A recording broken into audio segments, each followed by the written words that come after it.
For over a decade, Valve has been the silent titan, slow, deliberate, and predictable. But since Counter-Strike 2 launched, something has fundamentally changed.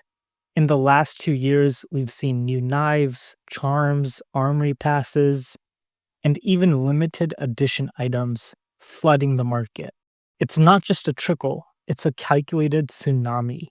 But to understand what Valve is doing now, you have to understand their long war for control. This isn't a new strategy, it's the endgame. Let's establish the timeline. On January 31st, 2024, Valve drops the Kukri knife in the kilowatt case, and the market exploded. Over 1,000 trades in just 90 days, with prices holding steady between $350 and $430.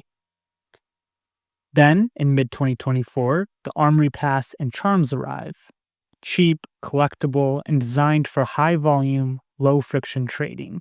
Changes to how stickers worked, a decade-old system, were suddenly introduced, and just recently, the formula for souvenir capsules was rewritten. Suddenly, the Steam market has enough new products to give a fast fashion brand a run for its money. But this pace is intentional. This flood of new items is just the latest battle in a very old war. Valve has always tried to kill trading outside of its platform. This isn't new, it's a foundational piece in their strategy. Their most infamous move was on March 29, 2018, with a mandatory 7-day trade hold. Officially, it's to combat fraud. But in effect, it devastated third-party markets, which relied on instant, liquid trades using bots. They even cracked down on gambling sites using their API, and even restricted new accounts from trading altogether.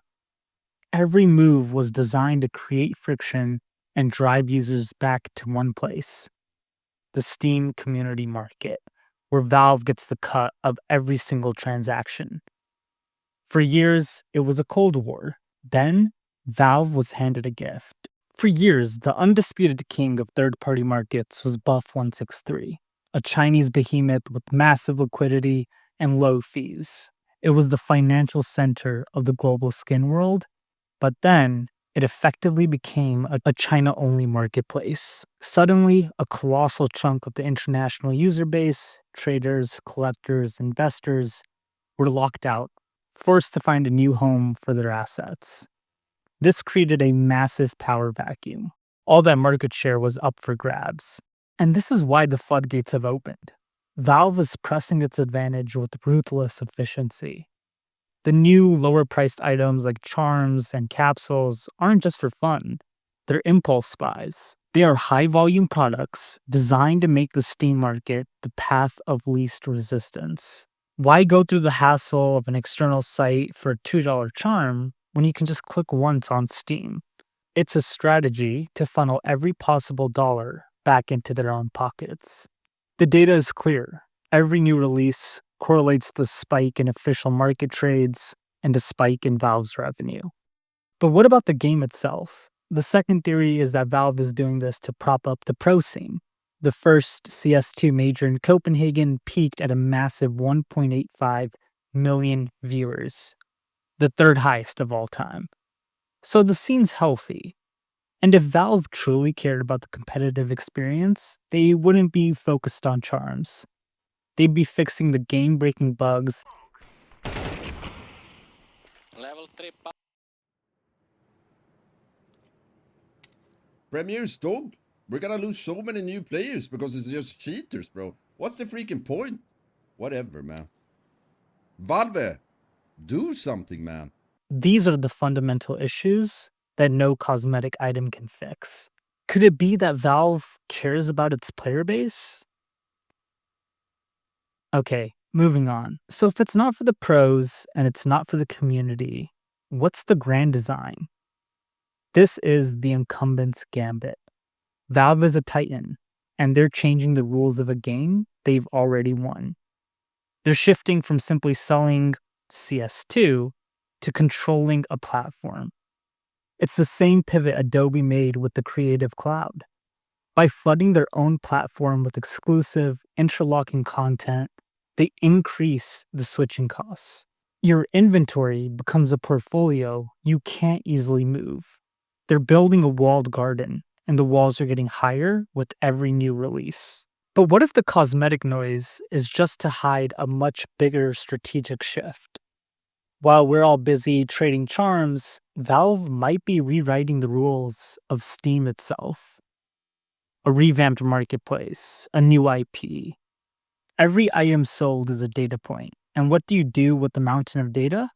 You use it to build your next empire. So, where does this all lead? Let's start by considering the landscape. Deadlock is entering the most cutthroat genre in modern gaming, the hero shooter. This space is dominated by titans like Marvel Rivals and Overwatch, games that aren't just products, but relentless, season-driven live services. This has always been Valve's biggest weakness. Their old model of sporadic, unpredictable operations wouldn't survive a week. So how do you get ahead of the game? You use your most stable asset as the fight simulator.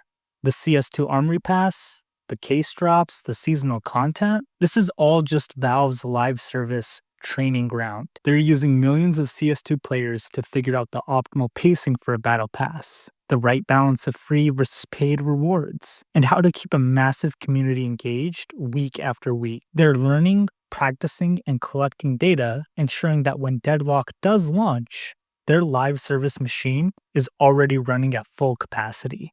Next, you have the technology itself. Deadlock and CS2 are built on the same foundation, the Source 2 engine.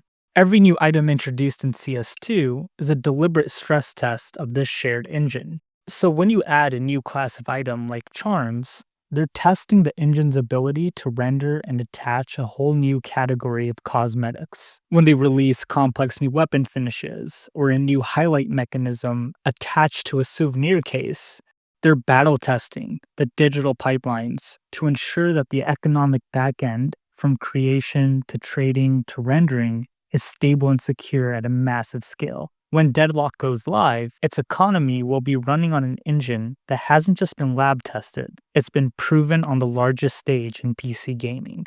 This brings us to the most forward-thinking part of the strategy. Look closely at the types of items being added to CS2. A weapon skin for an M4 is specific to Counter-Strike, but a charm? A weapon charm is a universal object. It's a small, simple asset that could theoretically be attached to a character, a weapon, or a vehicle in any game. This is almost certainly a prototype for a Valve-specific account cosmetic system, a way to increase platform lock-in and reward player investment across their entire ecosystem. It's not hard to envision a future where the seasonal pass allows you to unlock a charm that you can equip in both CS2 and Deadlock. This is a feature none of their competitors currently offer. They're not just building the games, they're building a universe of shared digital assets. Finally, and most critically, this is all about de-risking the business model. How would you monetize Deadlock? Do you use loot boxes, an item shop, a battle pass? Valve has an answer. Why choose it all when you can test everything at once? Right now, CS2 has a massive real-time A/B test.